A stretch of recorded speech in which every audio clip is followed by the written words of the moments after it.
네, 안녕하세요. 재활보험사무소 이정 변호사입니다. 오늘 말씀드릴 사안은요. 여중생 집단 성폭행 사건, 요즘 뉴스에 많이 나오고 있죠. 이 사건에 대해서 한 말씀 드리려고 영상을 제작하게 되었습니다. 이 사건의 내용부터 조금 설명을 드리면요. 이게 사실 작년에 발생한 사건입니다.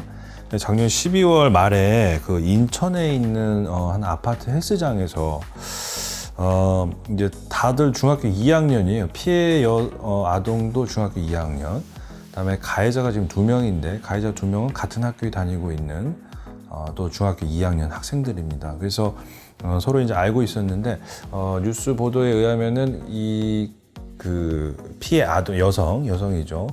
여학생이 이제 친하게 지냈던 이제 다른 남학생이 있었는데 이 가해자 2명하고 이 남자 학생하고 사이가 좀 안 좋았었다라고 해요. 근데 이 다른 남학생하고 이 피해 여학생하고 사이가 좀 좋다라는 이유 때문에 이 가해 학생 2명이 피해 학생에게 강제로 이제 술을 먹이고 그 다음에 이제 무자비하게 이제 성폭행을 한 사건입니다. 그래서 이게 조금 더 가학적이고 그렇게 느껴지는 이유는 이 가해자들이 피해 여성을 뭐 강간하는 과정에서 막 얼굴도 때리고 심지어는 가위바위보 해가지고 순서를 정해서 강간을 했다라는 사건인데 참 이 중학교 2학년이 이제 이런 사건을 저질렀다는 것에 안 그래도 뭐 그 소년법 관련해서 제가 뭐 여러 가지 영상을 만들었는데 다시 한번 소년법의 개정이 필요하다라고 느끼는 사건이라고 보여집니다.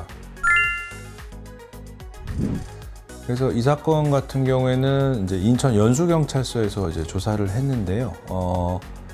당연히 이 두 학생은 이미 지금 다 구속이 됐습니다.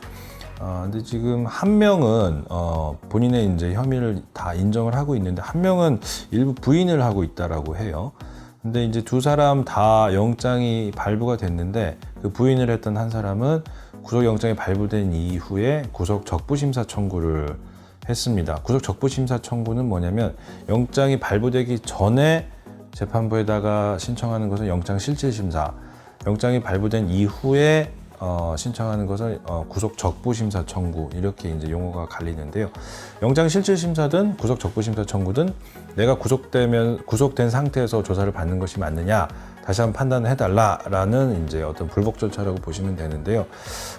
이 두 사람 중에 한 명이 영장 발부된 이후에 구속적부심사 청구를 했는데 당연히 기각이 됐습니다. 그래서 두 사람 다 지금 현재 구속이 된 상태고 오늘 이 두 사람의 사건에 대해서 전부 다 이제 검찰청에 이제 송치가 됐습니다. 그래서 구속 상태로 검찰에 송치가 됐기 때문에요. 최장 20일, 짧으면 10일 이내 아마 조사가 마무리가 돼서 법원에 이제 기소가 될 것으로 보입니다. 이 사건이 상당히 죄질이 안 좋은 사건이기 때문에 두 사람이 합동으로 강간을 한 사건이고 피해자가 또 상해까지 입었기 때문에 성인범 같은 경우면 뭐 무기징역이나 10년 이상 이제 선고가 될 사안이죠. 근데 또 가해자들이 이제 미성년자들이다 보니까 법에서는 또 이제 어쩔 수 없이 소년법의 특례 조항들이 적용이 될 것이고 단기 5년 이상, 5년 이하, 장기는 10년 이하 아마 이렇게 최상한선으로 보이는데 이건 제 개인적인 생각인데요. 성범죄를 많이 해본 변호사로서. 근데 아마도 단기 5년에 장기 10년 이렇게 구형도 되고 선고도 아마 그렇게 될 것으로 보입니다. 소년범이라 하더라도요. 징역 15년까지는 선고를 할 수가 있어요. 그래서 만약에 이제 이 사건이 재판부에서 재판이 어떻게 진행되느냐에 따라서는 경우에 따라서는 징역 15년이 선고가 될 수도 있습니다. 자, 그래서 이 가해 학생 2명에 대해서 결국에 이제 재판을 받겠죠, 이 두 사람은. 근데 이제 과거 그 다른 사건들처럼 이게 또 한번 이슈가 될 수 있어요. 얘네들을 소년 사건으로 처리를 할지, 일반 형사 사건으로 처리할지. 근데 이거 당연히 형사 사건으로 처리를 해야죠. 이거 또 소년 사건을 처리하면 진짜 뭐 소년법 폐지하자는 말까지 지금보다 더 아마 강력하게 이제 얘기가 나올 것 같은데 아마도 재판부에서 형사 사건으로 처리할 걸로 희망하고 있습니다. 이제 그렇게 될 걸로 보이고요. 형사 사건을 처리하게 되면 이제 법에서는 분명히 단기 상한선은 5년, 장기 상한선은 이제 10년이기 때문에, 근데 검찰에서는 아마도 이제 단기 5년, 그 다음에 장기 10년, 아니면 9년 이제 이렇게 구형할 걸로 보이고요. 물론 뭐 제 예상이 틀릴 수도 있겠습니다. 제가 생각하는 적정 구형 기준은 그렇습니다. 실제 이제 법원에서 선고를 할 때도 이제 그 검찰의 구형을 참고해서 아마 이제 선고를 할 텐데, 제가 생각했을 때는 단기 5년에 장기 한 7년에서 한 8년 정도 이렇게 선고가 되는 게 가장 적정한 것이 아닌가. 장기는 조금 바뀔 수 있어요. 왜냐하면은 장기라는 것은 아무리 길어도 그 기간을 넘기지 말라는 거니까 그 전에 나오는 경우들도 많이 있습니다. 근데 단기는 얘기가 틀려요. 단기는 아무리 못해도 이거 이상은 있어야 된다는 의미이기 때문에, 단기가 너무 낮아져 버리면 그러면 이거 굉장히 빨리 또 석방되는 어떤 그런 불합리한 부분이 생길 수 있기 때문에, 제가 봤을 때 단기를 10년에서 뭐 7년, 8년 낮추는 한이 있더라도 장기는 낮추더라도 단기는 5년 이상으로 가는 게 사실은 맞다라고 보여요. 이 정도 사건이면 아무리 못해도 한 7년 이상은 수감 생활을 하는 게 맞다라고 판단이 됩니다. 글쎄요, 저도 요즘 뉴스 보면 참 이제 성범죄 사건이 뉴스에 많이 이슈가 되지 않습니까? 과거에 비해서 성범죄 사건이 많이 늘었는지는 저는 솔직히 잘 모르겠습니다. 이제 다만 과거에도 성범죄 사건은 많았고 지금도 많았다라고 보는데, 이게 더 사회적으로 문제가 되고 많은 사람들이 이제 관심을 가지면서 이런 사건들이 집중되는 거 아닌가라는 좀 생각이 들어요. 그래서 좀 되게 안타깝죠. 사실 뭐 텔레그램 N번방 사건이라고 해서 지금 이게 문제가 됐겠습니까? 이미 수년간 이제 그런 사건들이 있었는데 이제 그 이슈가 되는 것일 뿐이지. 그래서 제가 뭐 모든 통계를 다 확인한 건 아니지만요, 제가 체감하기로는 과거나 지금이나 범죄 수위는 아마 수위라기보다는 그 범죄 숫자는 그렇게 크게 차이가 나진 않을 걸로 보여요. 근데 많은 사람들이 이제 관심을 갖기 시작하고, 이게 문제가 되고, 이게 말이 되나? 이제 많은 사람들이 공분하고 공감대를 형성하면서 이슈가 지금 더 많이 된다라는 것이지, 지금 요즘 들어서 갑자기 이렇게 세상이 망해가나? 왜 갑자기 이런 사건이 많이 생기지?